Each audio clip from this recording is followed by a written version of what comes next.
माननीय माननीय अध्यक्ष महोदय,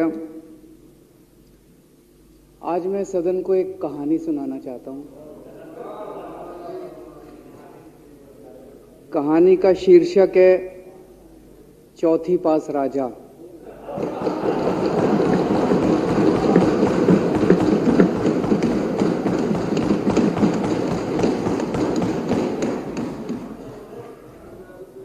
आपने बचपन में राजा रानी की बहुत कहानियां सुनी होंगी। मेरी कहानी में रानी नहीं है,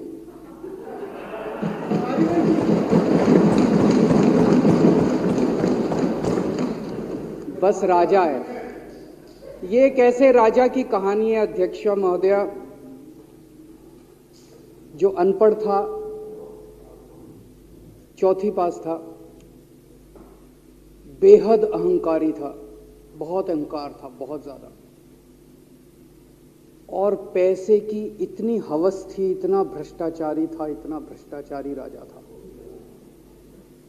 ये एक महान देश की कहानी है। एक बहुत महान देश था, कई हजार साल पुराना देश। उस देश में एक गांव में एक बहुत गरीब परिवार में एक बच्चे का जन्म हुआ। जब बच्चे का जन्म हुआ तो ज्योतिषी ने कहा, गांव में ज्योतिषी होते हैं, आते हैं, वो पत्री बनाते हैं। ज्योतिषी ने कहा, माई तेरा लड़का बड़ा होके बहुत बड़ा सम्राट बनेगा। माई को यकीन नहीं हुआ, मेरा इतने गरीब हूं मैं, कहां से मेरा बेटा सम्राट बनेगा। तो उसने कहा, नहीं, तेरे बेटे के ग्रह बताते हैं तेरा बेटा बहुत बड़ा सम्राट बनेगा। बेटा धीरे धीरे बड़ा होने लगा। स्कूल, गांव का ही स्कूल था, स्कूल जाता था, उसका पढ़ने वढ़ने में मन नहीं लगता था। तो चौथी के बाद उसने किसी तरह से चौथी करी, चौथी के बाद उसने स्कूल छोड़ दिया। गांव के पास एक रेलवे स्टेशन था।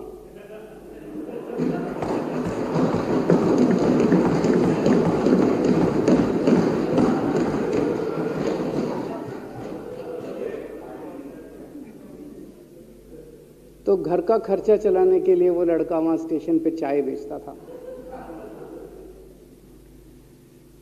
लड़के को भाषण देने का बड़ा शौक था।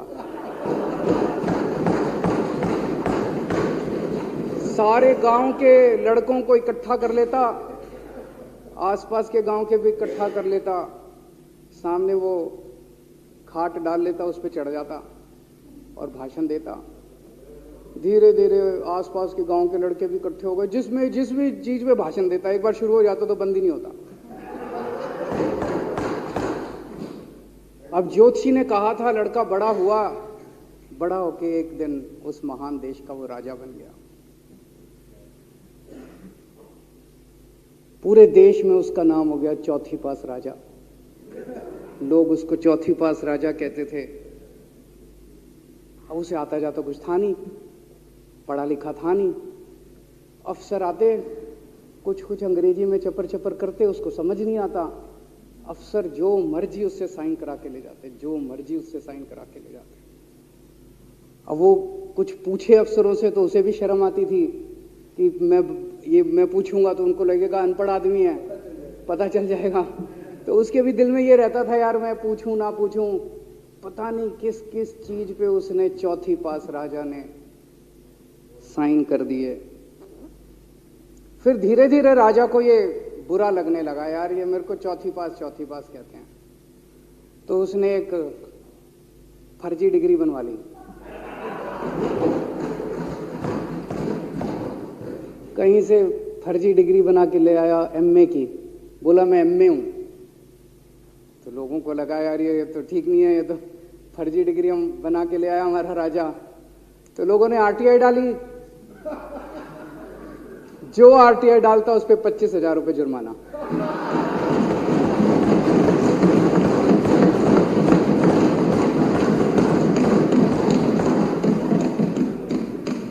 आपके नेता की बात नहीं कर रहा। आप लोग भी हंस सकते हो।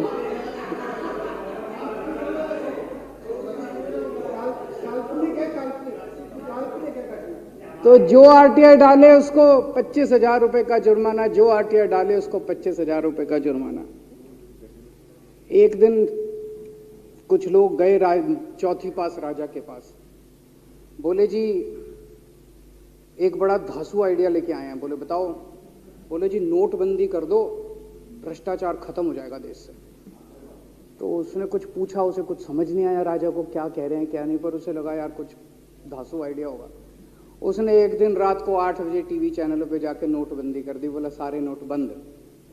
पूरे देश में हाहाकार मच गया, तड़प गए लोग, धंधे बंद हो गए, दुकानें बंद हो गई, लोग बेरोजगार हो गए, बुरा हाल हो गया पूरे देश। लंबी लंबी लाइनें लग गई पूरे देश के अंदर। लोगों ने जाके उसको कहा जी नोटबंदी कर दो, आतंकवाद खत्म हो जाएगा। ना आतंकवाद खत्म हुआ, ना भ्रष्टाचार खत्म हुआ, देश बर्बाद हो गया। वो महान देश जिसका वो राजा बना था, वो देश 10 साल 15 साल 20 साल पीछे चला गया उस नोटबंदी से, उस चौथी पास राजा की वजह से। एक दिन कुछ लोग गए उस राजा के पास, बोले जी खेती खूब बड़ी हो जाएगी, ये किसानों के कानून पास कर दो। अब उसको कुछ अकल नहीं थी राजा को, अनपढ़ राजा था। उसने साइन कर दिए, 3 काले कानून पास हो गए किसानों के। पूरे देश के किसान सड़कों पे, जगह जगह मोर्चे, 750 किसानों की मौत हो गई 1 साल के अंदर। अंत में राजा को वो कानून वापस लेने पड़े। धीरे धीरे देश की समस्याएं बढ़ती गई, क्योंकि राजा ऐरे गहरे। इससे पहले एक और राजा आया था, मोहम्मद बिन तुगलक, वो भी ऐसे ही करता था। कभी उसने देश की राजधानी बदल दी, कभी बोला मैं चमड़े के सिक्के बनाऊंगा। उसी तरह से ये था अनपढ़ राजा, कुछ भी कर देता था। अब राजा को एक दिन लगा यार मैं तो राजा बन गया, पता नहीं कितने दिन रहूंगा। तो उसकी गरीबी में जो जीवन उसने जिया था, उसे लगा यार पैसे तो कमाने चाहिए। पैसे कैसे कमाऊं? पैसे कमाऊंगा तो जनता में छवि खराब होगी। तो उसने अपने एक दोस्त को बुलाया और उस दोस्त को बोला कि ऐसा करते हैं कि मैं तो राजा हूं, सारे सरकारी ठेके तेरे को दिलाऊंगा, सारी कंपनियां तेरे को दिलाऊंगा, सरकारी पैसा तेरे को दिलाऊंगा। नाम तेरा, पैसा मेरा। तेरे को पूरे उस पे 10% कमीशन तेरे को मिलेगा, सारा पैसा मेरा। दोस्त मान गया। दोस्त को क्या था, फ्री में पैसा मिल रहा था, दोस्त मान गया। उसके बाद दोनों ने मिलके जो देश को लूटा, जो देश को लूटा। सबसे पहले वो दोस्त आया, बोला सर सबसे पहले बैंकों को लूटते हैं। तो वो बोला वो कैसे यार, बैंकों को लूटेंगे तो ये तो ठीक नहीं है। बोला नहीं ऐसे करते हैं, आप किसी बैंक के चेयरमैन को बुलाओ, उसको बोलो कि वो मेरे को लोन देगा। तो बोला लोन देगा तो वापस करना पड़ेगा। बोला वापस कौन करेगा, वापस थोड़ी करना है, आप राजा हो, वापस नहीं करना, लोन दिला दो बस। तो राजा ने एक बैंक के चेयरमैन को बुलाया, बोला इसको लोन दे। तो वो चेयरमैन की सिट्टी पिट्टी गुम हो गई, यार मैं तो मर जाऊंगा, फंस जाऊंगा। वो भाग गया। तो फिर उन्होंने ढूंढ ढांड के एक ऐसा चेयरमैन चुना जो कि सरासर भ्रष्टाचारी, जिसके ऊपर 10 फाइलें खुली हुई, जिसके ऊपर 10 केस चल रहे, उसको बुलाया। बोला देख तेरे को चेयरमैन बना रहे हैं, अब तू 10,000 करोड़ रुपए दे दे इसको, नहीं तो तेरे को जेल भेजेंगे। जेल जाना है कि पैसे दे रहा है? उसने कहा माई बाप मैं जो कहोगे जहां कहोगे साइन कर दूंगा। उसने 10,000 करोड़ रुपए का लोन उसके दोस्त को दे दिया। ऐसे करते करते 1,00,000 2,00,000 करोड़ रुपए इन्होंने बैंकों से लूट लिए। राजा ने, चौथी पास राजा ने और उसके दोस्त ने मिलकर 2-2.5 लाख करोड़ रुपए बैंकों से लूट लिए। अब बैंकों से पैसा लूटने के बाद उन्होंने देश को खरीदना चालू किया। सबसे पहले उन्होंने देश के एयरपोर्ट खरीदे, पहले 6 एयरपोर्ट खरीदे। फिर उन्होंने बिजली कंपनियां खरीदी, फिर उन्होंने बिजली के दाम बढ़ा दिए पूरे देश के अंदर, फिर उन्होंने सी पोर्ट खरीदने चालू कर दिए, फिर उन्होंने कोयले खदानें ले ली, फिर इन्होंने पुलिस को भेज भेज के जो लोगों की कंपनियां थी, प्राइवेट लोगों की कंपनियां, यहां बंदूक रख रख के उनकी कंपनियां छीन ली राजा ने और उसके दोस्त ने। हाहाकार मच गया पूरे देश के अंदर। इतनी महंगाई हो गई, इतनी महंगाई हो गई पूरे देश में। पहले गैस 400 रुपए सिलेंडर होती थी, चौथी पास राजा के आने के बाद 1100 रुपए सिलेंडर हो गई। पहले पेट्रोल 71 रुपए होता था, 97 रुपए हो गया।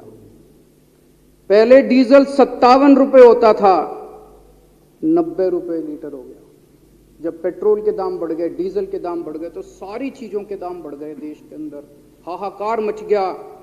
सब चीजों पे इसने और इसके दोस्त ने कब्जा। दूध पहले 46 रुपए होता था, 66 रुपए लीटर हो गया। बच्चों को माएं दूध पिलाने लायक नहीं बची, घरों के अंदर छोटे छोटे बच्चों के दूध छीन लिए इसने राजा ने।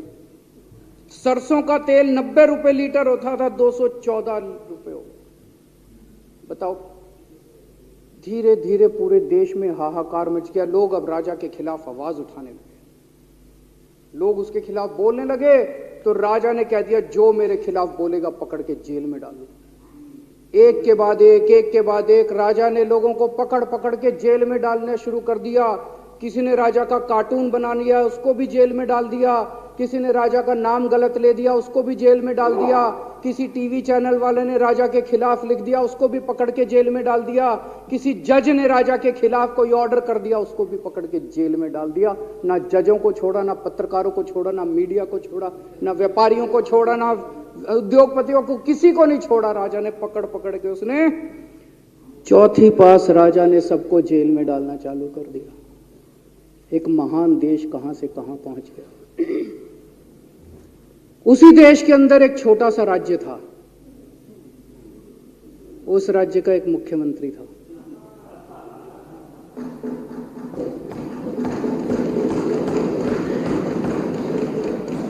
उनके चेहरे पे भी स्माइल आ गई, उनके चेहरे पे भी उम्मीद की किरण छा गई। वो मुख्यमंत्री अपने लोगों का खूब ख्याल रखता था। वो मुख्यमंत्री कट्टर ईमानदार था। वो मुख्यमंत्री कट्टर देशभक्त था। वो मुख्यमंत्री पढ़ा लिखा था।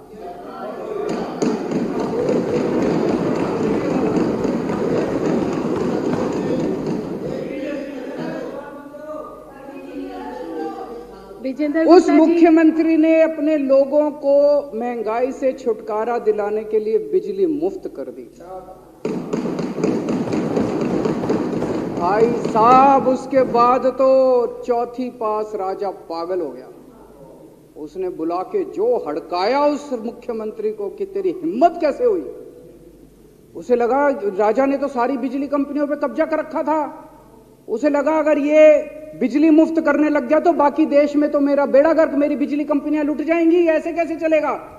उसने उसको कहा, खबरदार, तूने बिजली मुफ्त की। मुख्यमंत्री नहीं माना। धीरे धीरे उस मुख्यमंत्री ने अपने गरीबों के स्कूल ठीक करने चालू कर दिए। तो राजा ने उसको बुला के और हड़काया। राजा बोला, ये क्या कर रहा है तू, स्कूलों के में बच्चों को पढ़ाता है, तू स्कूल खोल रहा है, ये बंद कर, ये सब, ये नहीं चलेगा इस देश का। वो नहीं माना मुख्यमंत्री। फिर उसने मुख्यमंत्री ने सबके इलाज मुफ्त कर दिया, सबके लिए शानदार मोहल्ला क्लिनिक खोल दिए, इलाज मुफ्त कर दिया। राजा तो बिल्कुल ही पागल हो गया। धीरे धीरे जनता को पता चला कि राजा कैसा है। एक दिन लोगों ने उस राजा को उखाड़ के फेंक दिया।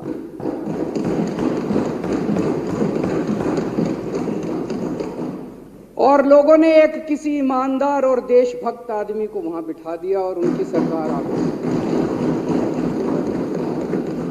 और उसके बाद देश से महंगाई खत्म हुई और देश रात दूनी चौगुनी तरक्की करने लगा। तो जैसे हम बचपन में सुना करते थे, moral of the story, Hindi में क्या कहते, मॉरल ऑफ द स्टोरी का मतलब भाई इस कहानी में क्या प्रेरणा मिलती है। इस कहानी से ये प्रेरणा मिलती है कि अगर आपके देश में महंगाई है, आपके देश में समस्याएं हैं, आपके देश में सब कुछ गड़बड़ चल रहा है, तो सबसे पहले जांच परख के देखो आपका राजा अनपढ़ तो नहीं है। अगर आपके देश में सब गड़बड़ चल रहा है, बेरोजगारी है, बहुत सारी समस्याएं हैं, जरा देखो राजा, आपके राजा को कोई दोस्त तो नहीं है। अगर है तो सबसे पहले अपने राजा को उखाड़ के फेंको, नहीं तो आपकी समस्याओं का कोई समाधान नहीं होगा। आपकी समस्याओं का कोई समाधान नहीं होगा। वो पढ़ा करते थे, अंधेर नगरी चौपट राजा, सवा शेर बाजी सवा शेर खाजा। बहुत बहुत शुक्रिया।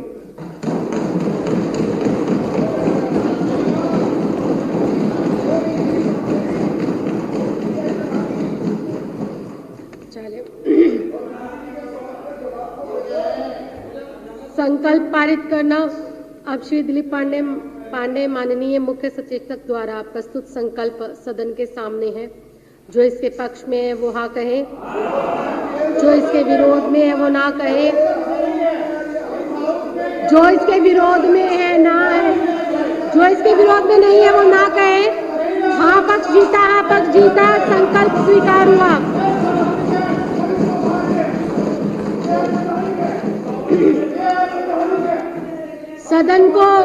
सदन को अनिश्चित